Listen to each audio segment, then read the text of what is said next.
আসসালামু আলাইকুম, welcome to my Facebook page তৌকিতা জোয়ার। আসলে আমরা অল্প কিছুতেই ট্র্যাক চেঞ্জ করি, অল্প কিছুতেই জব চেঞ্জ করি। এটা আসলে আমাদের জন্য খুব একটা শোভনীয় না। It's too much danger zone. যেমন আমি এখন আমি একটা ওষুধ কোম্পানিতে আছি, আমি ওষুধ কোম্পানির রিপ্রেজেন্টেটিভ হিসেবে জব করতেছি। আমি এখানে স্যালারি পাচ্ছি 20,000। আমার এক ফ্রেন্ড বা আমার এক আত্মীয় স্বজন যে কেউ এনি কাইন্ডস অফ পার্সন আমার ইনফর্ম করছে যে তুমি এখানে কয় টাকা স্যালারি পাও। আমি বললাম 20,000 টাকা।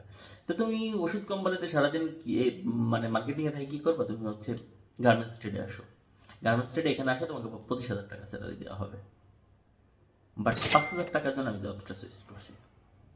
কিন্তু আপনি কি জানেন যে আপনি এই যে 2 বছর আপনি মেডিসিন সম্পর্কে জানলেন, মার্কেটিং সম্পর্কে জানলেন, কোম্পানির পলিসি জানলেন, এইটা আপনি কোথায় কাজে লাগাবেন? এই 5,000 টাকায় কি আপনার 2 বছর শেষ? তাই আমি বলতেছি, আপনারা সব জানতা হইতে দেন না, এক জানতা হন, একমুখী হন, একটা সাইডে লেগে থাকেন। আই থিঙ্ক আপনি যদি একটা সাইডে একটা লাইনে আগেতে থাকেন, I think you can success. Otherwise আপনি যদি জব সুইচ করেন, ডেফিনেটলি আপনি কোনো সেক্টরে, কোনো জায়গায়, কোনো অবস্থানে কিছু করতে পারবেন। Thank you.